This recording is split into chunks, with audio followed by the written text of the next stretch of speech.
आप देख रहे हैं चैनल आवाज की दुनिया और अब रुक करते हैं चित्तौड़गढ़ की ओर। साथियों नमस्कार।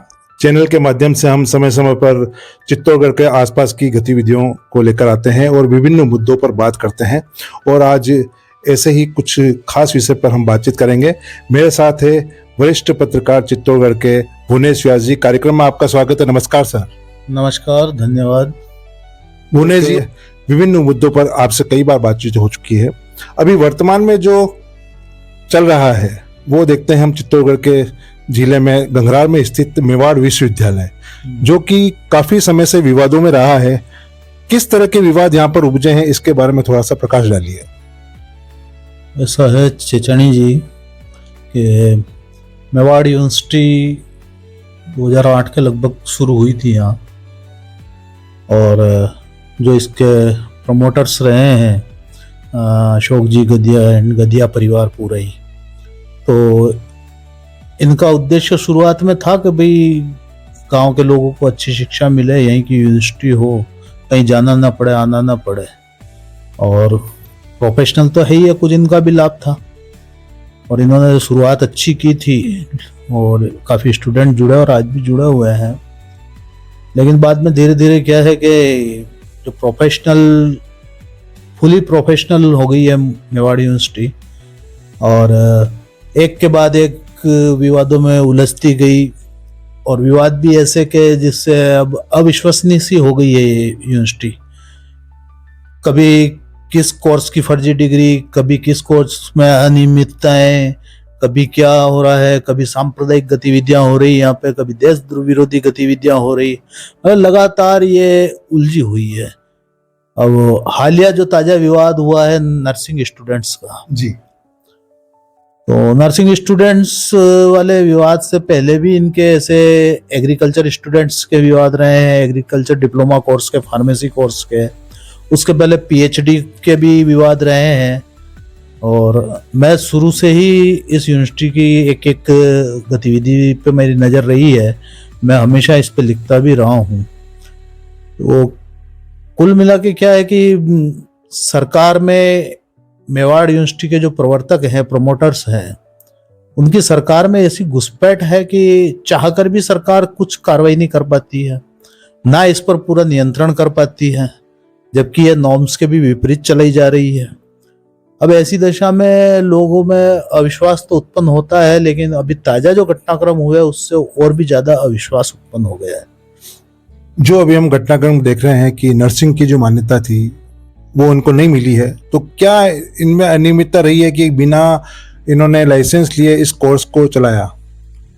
मैंने अभी आपको शुरू में कहा ना कि इन्होंने फुली प्रोफेशनल कर दिया। प्रोफेशनल का मतलब यह है कि आपके पास कोई सामान नहीं हो, जैसे वायदा बाजार होता है ना, कि सामान नहीं है आप फिर भी उस पर बोली लगवाते हैं जी। तो इन्होंने वैसे ही किया कि अभी तो कमाई कर लो, अप्लाई कर लिया है, आ जाएगी, कर देंगे।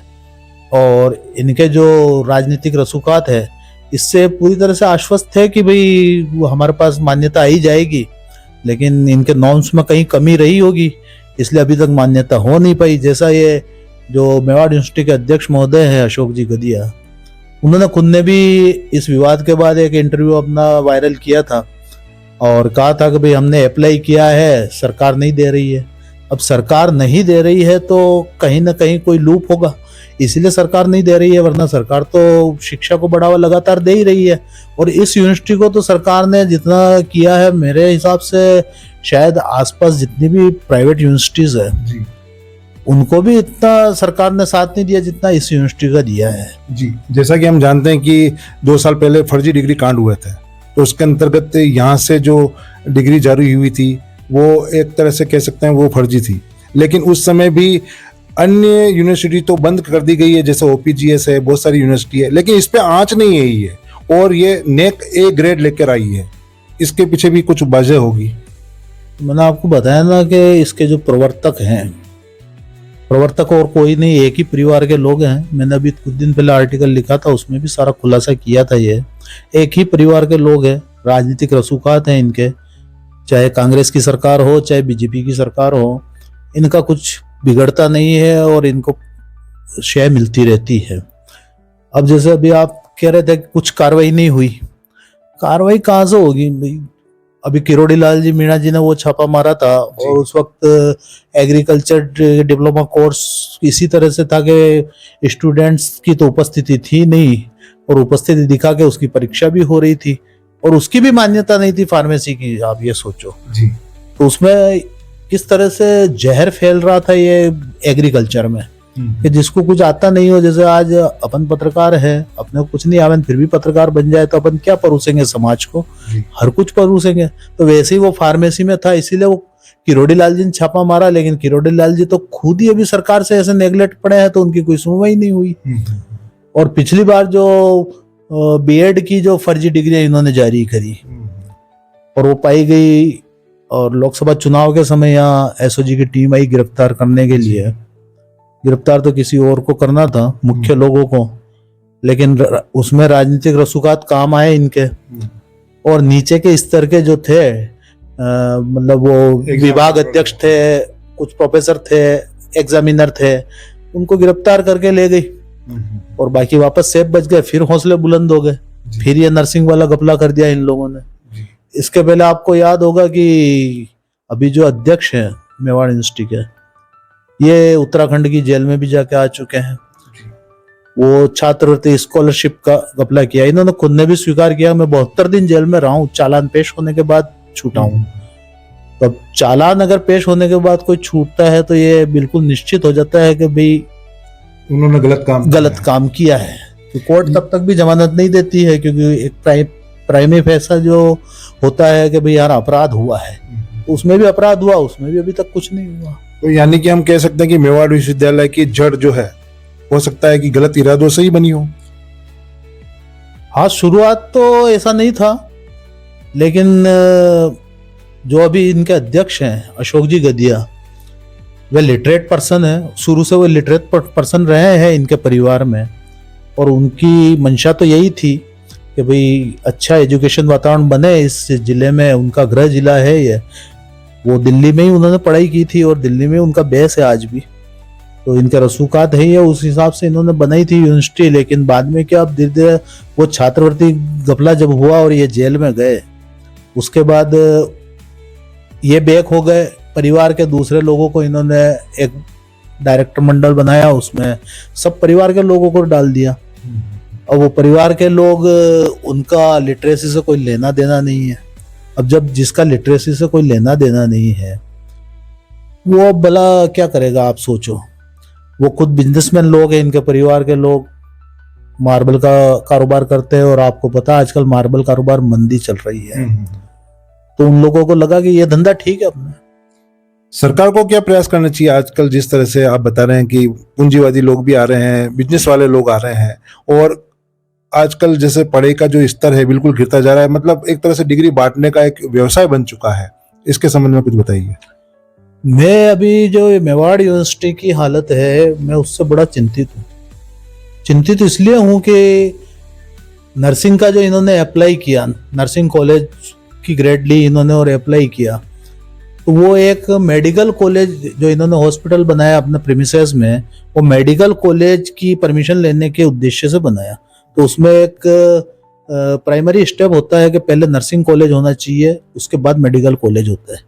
लेकिन अब जब ये नर्सिंग के डिप्लोमा में भी इतना घपला कर रहे हैं, तो सोचो कि अगर इनको मेडिकल कॉलेज का लाइसेंस मिल गया तो इसी तरह से ये फर्जी डॉक्टर निकालेंगे, जैसे इन्होंने एग्रीकल्चर में निकाले, एजुकेशन में बीएड में निकाले, इन्होंने पीएचडी में निकाले। वैसे अगर डॉक्टर भी ऐसे ही फर्जी निकलेंगे यहाँ से, तो सोचो कि जनता का क्या होगा फिर। अब जैसे हम बात करते हैं कि जो वेबसाइट और सोशल मीडिया या अन्य चैनल के माध्यम से जो इनके प्रचार प्रसार होते हैं, एक तरह से सब्ज बाग दिखाए जाते हैं कि हमारे यहाँ ये फैसिलिटी है, ये कोर्स है, तो इससे क्या है, माता पिता भी भ्रमित हो रहे हैं और जो नए एडमिशन करना चाहते हैं बच्चे वो भी भ्रमित हो रहे हैं। तो इसके संबंध में किस तरह की सावधानियां बरतनी चाहिए, थोड़ा सा प्रकाश डालें। सावधानियां अभिभावकों को या किसको? बच्चों को भी, स्टूडेंट को भी, क्योंकि वो कंफ्यूज हो रहे हैं कि कहाँ एडमिशन लेना चाहिए। अभी ये नर्सिंग वाला जो विवाद हुआ, उसमें भी मैंने यूनिवर्सिटी वालों से तो बाद में सवाल किया था। मैंने उन स्टूडेंट्स से यही बात कही थी मैंने कहा आपको देखना चाहिए, जब है ही नहीं और ये केवल आश्वासन दे रहे कि हो जाएगी, तो आपको एडमिशन नहीं लेना चाहिए, क्योंकि ये तो भविष्य का मामला है। कोई ये तो है नहीं कि आज इस दुकान से हटे और दूसरी दुकान पे चले गए, 3 साल बिगड़ेंगे और फिर भी अगर नहीं होती है तो फिर क्या मतलब। तो इसलिए एक है परमिशन आपके पास, लाइसेंस होना चाहिए। हाँ, मतलब वो एफिलेंसी है आपकी उसमें, और अगर नहीं है तो फिर आपको सोचना चाहिए कि नहीं लेना चाहिए, आश्वासन पे तो नहीं होना चाहिए। और सेकंड बात, ये जो प्रचार प्रसार करते हैं ना, आपको शुरुआत का मैं बताता हूँ किस्सा। इन्होंने पहले गाजियाबाद में और छत्तीसगढ़ में भी यूनिवर्सिटी चलाई। अब ये सामने आते नहीं तो कोई पूछे कि छत्तीसगढ़ की बंद क्यों हुई इनकी जी, और गाजियाबाद में भी केवल कैंपस क्यों कर रखा है इन्होंने। इसी तरह से इन्होंने गुजरात में भी कैंपस चलाया था, वहां से पीएचडी के नाम पे भी और अन्य कोर्स के नाम पे कई स्टूडेंट्स को इन्होंने एडमिट दिया था, जबकि इनके पास उस वक्त भी मान्यताएं कई कोर्सेस की नहीं थी। एक पीएचडी की बच्ची थी अहमदाबाद की, मेरे परिचित पत्रकार की थी बच्ची, उनसे पैसे भी ले लिए, पीएचडी भी नहीं करवाई, गोलमाल किए जा रहे थे। अंततः फिर मैं बीच में पढ़ा था तो वापस इनको पैसे देने पड़े थे। तो इस तरह की जो मेवाड़ यूनिवर्सिटी की घटनाएं हैं ना, मेवाड़ यूनिवर्सिटी मेरी दृष्टि में तो आज की तारीख में पूर्णतः अविश्वसनीय हो चुकी है। और हम मानते हैं कि जैसे एसओजी भी जांच कर रही थी और फर्जी डिग्री कांड भी बिल्कुल सत्य पाया गया है कि यहीं से जारी हुई, चाहे इन्होंने आनाकानी कर दी कि हमने नहीं दी, हमको जान नहीं था, ये है। लेकिन इसके बाद भी इसको नेक ए की जो ग्रेड मिली है उसकी वजह से काफी इनके हौसले बुलंद हुए हैं और ये एडमिशन इस बेस पे लाना चाह रहे हैं कि नेक ए ग्रेड है, हमें बहुत सारे और सुविधाएं मिल जाएगी। तो इससे क्या अवेयरनेस लानी चाहिए स्टूडेंट को?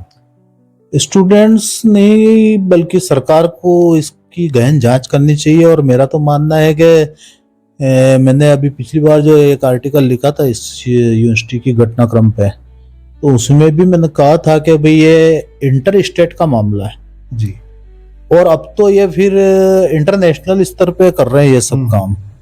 इनके पास वो लैटिन अफ्रीकन देशों के स्टूडेंट्स हैं, वहाँ इनके एजेंट है, वो लेके आते हैं, वहाँ की स्कॉलरशिप का क्या हिसाब किताब है क्या नहीं है, राजीविका का भी काम कर रहे हैं ये, उसमें भी क्या हिसाब किताब है। एक बार मैंने मांगा भी था, आज दिन तक नहीं दिया इन्होंने कि कितनों करवाया क्या करवाया। सेकेंडरी, अब जैसे अभी फॉरेन से स्टूडेंट्स आ रहे हैं, वहां से उन स्टूडेंट्स को वहां से स्कॉलरशिप मिलती है लैटिन अफ्रीकन देशों से जी। अब यहाँ क्या एनरोलमेंट है क्या नहीं है वो भी एक क्लियर होना चाहिए। तो जिस तरीके से लगातार इसकी अनियमितताएं सामने आ रही है, करप्शन सामने आ रहा है इस यूनिवर्सिटी का, मैं तो सोचता हूँ इसकी सीबीआई और ईडी दोनों से जांच होनी चाहिए कि मनी लॉन्ड्रिंग हो रही है और इंटर स्टेट अपराध है ये।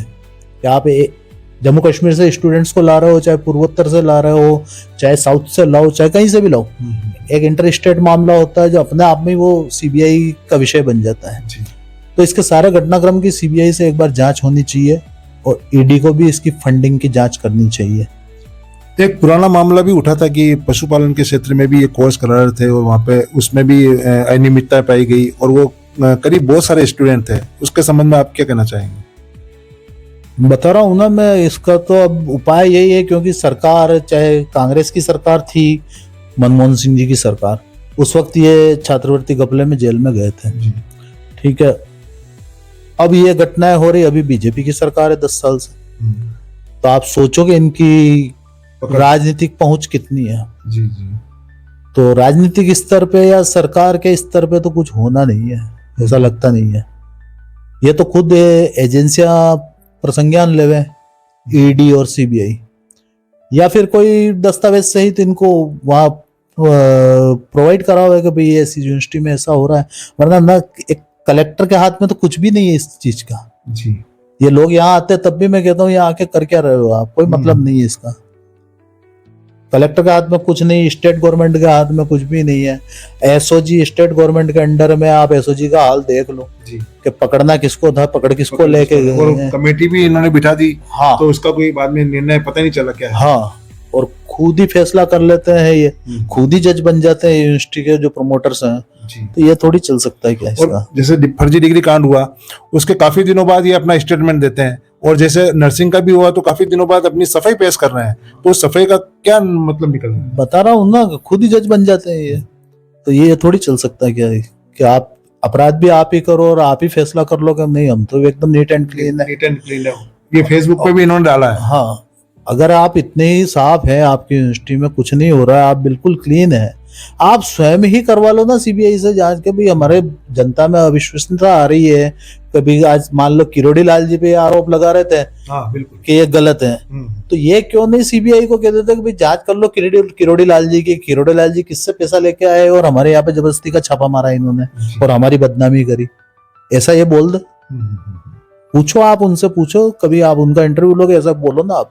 वो फोन भी नहीं उठाते हैं और न ही मीडिया वालों से मिलना चाहते हैं, ये उनकी हो सकता है कमी हो, तो सामने सही बात आ नहीं पाती है। नहीं, कमी नहीं है, वो तो ऐसे ही होता है कि आज मैं बोल रहा हूँ तो मैं साफ हूँ इसलिए बोल रहा हूँ। सही है, जो साफ है वो बोलेगा, और जो गड़बड़ आदमी है वो ऐसे पर्दे के पीछे से फिर इंटरव्यू जारी करेगा, प्रेस विज्ञप्ति जारी करेगा, घटना के बाद कई दिनों बाद, मतलब इतने दिन वो सोचेगा कि भाई मुझे क्या बोलना है, क्या सफाई देनी है, तो वो वाली बात है। और वो भी पर्टिकुलर एक दो पत्रकारों के पास ही जाती है, बाकी दूसरों के पास तो आता नहीं है। अब देखो इस विषय में तो मैं कुछ नहीं कहूंगा, क्योंकि पत्रकारों के पास आवे जरूरी नहीं है। मेरे पास भी कई बातें नहीं आती है, लेकिन मैं खोज लेता हूँ। तो पत्रकारिता तो उसी को कहते हैं कि जो खोज ले। सही बात। अब जैसे अब आगे की स्थिति जो बन रही है, जैसे नर्सिंग वाले भी अनिश्चितता में बैठे हुए हैं, अभी भी वो इंतजार कर रहे हैं कि हमें एनओसी मिलेगी, हमारी डिग्री की मान्यता होगी, और इधर लोग बाग नए एडमिशन के लिए भी वापस तैयारी कर रहे हैं, मेवाड़ यूनिवर्सिटी में जाना नहीं जाना है। तो किस तरह के मतलब उधेड़-बुन में एक विद्यार्थी भी फंसा हुआ है और इनको नेक ए ग्रेड भी मिला हुआ है। तो जब फर्जी डिग्री साबित हो गई और नेक ए ग्रेड मिला है, तो ये क्या हो सकता है, कहीं घपला के ऊपर के लेवल पे तो नहीं है? वो स्कॉलरशिप जो घोटाला में जेल गए थे ना, वो घोटाला यूं तो 20-25 करोड़ का बताया गया था जी।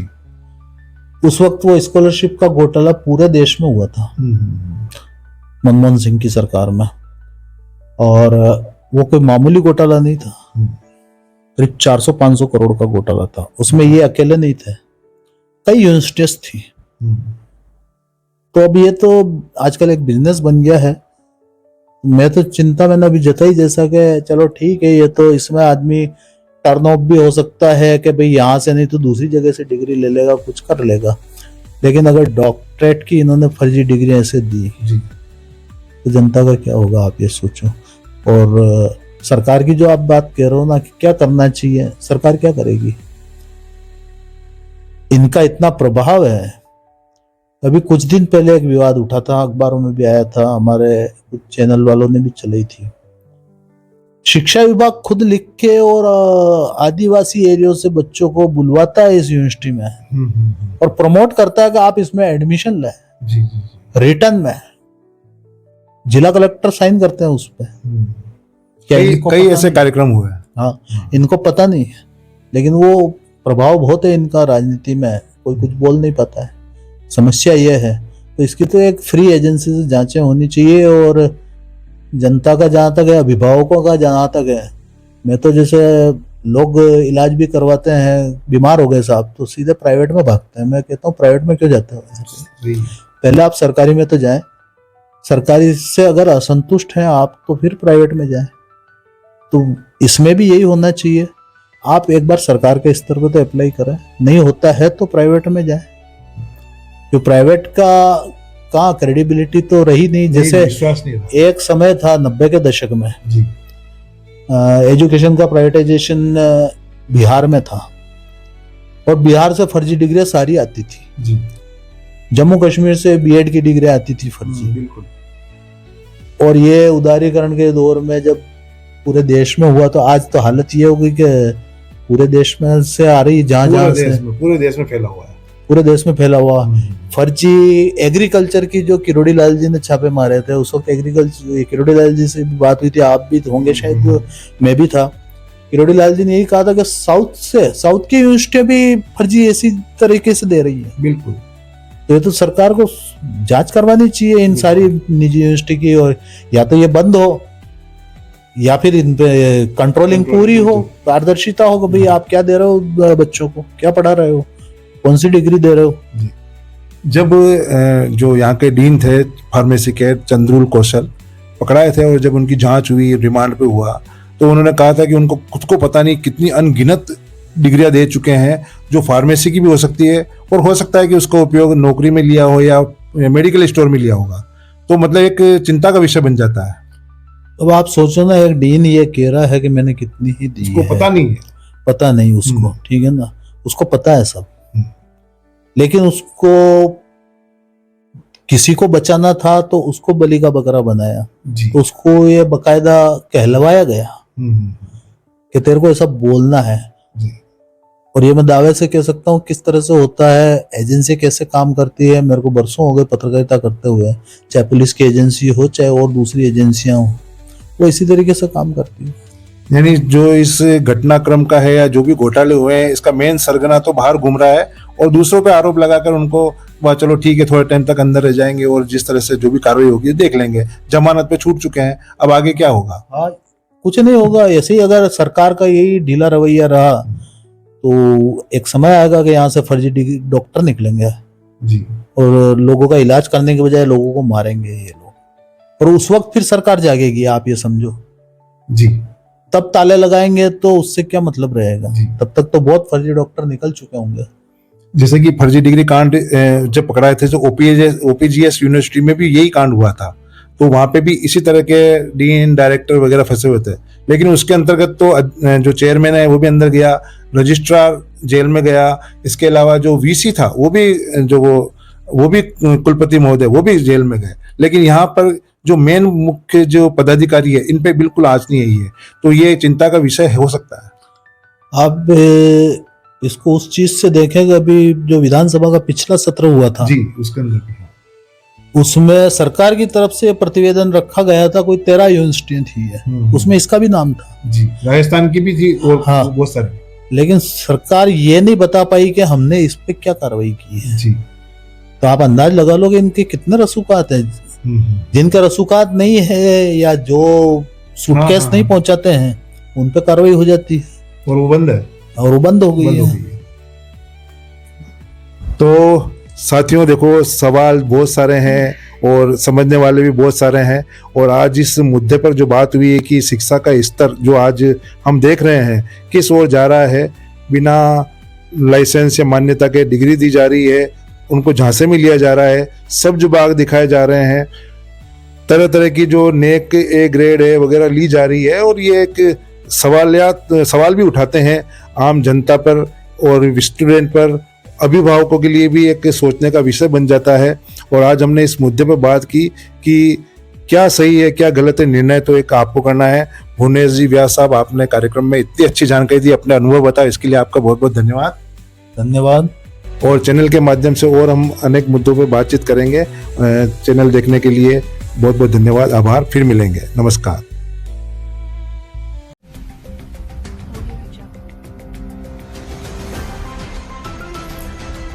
आप देख रहे हैं चैनल आवाज की दुनिया।